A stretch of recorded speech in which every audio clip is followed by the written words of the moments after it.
Hello, good morning, good afternoon, or indeed good evening, depending on when you are watching. I'm James Innes, the Jobs Guru, and today, Thursday, the 1st of October 2020, I shall be talking about the week's jobs news.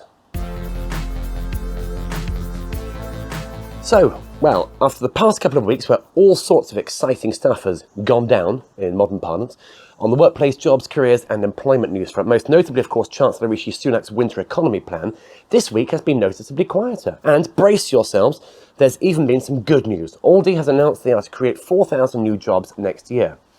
When I first saw that headline, I would have met the figure 4,000 and the word jobs leapt out at me, and I immediately assumed it was about yet more job losses. So I was pleasantly surprised when a split second later, my brain actually took in the whole headline, because there haven't been many headlines like that this year, have there? And you know what? There's even more good news. Goldman Sachs has named Stephanie Cohen as co-head of its consumer and wealth management business, making her the first woman to lead a major division at the Wall Street Bank in several years. Good for her, you might say. How does that help me?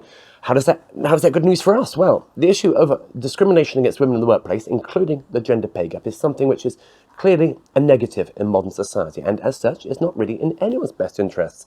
It's something I've written and spoken much about in the past and will doubtless be returning to in the future.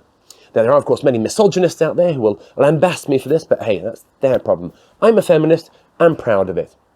Moving on, I learned a lovely new acronym this week, thanks to the FT.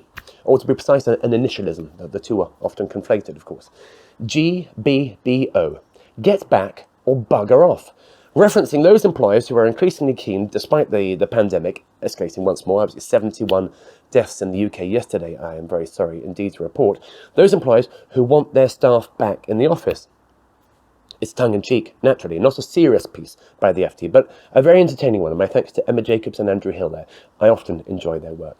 And it's with the FT that I wish to conclude today a particularly interesting article from Pilita Clark entitled "The Looming Legal Minefield of Working from Home," subheading, "Today's employment laws were written for a world of work that may never be the same again."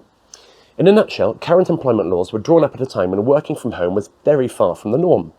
But that time may never return.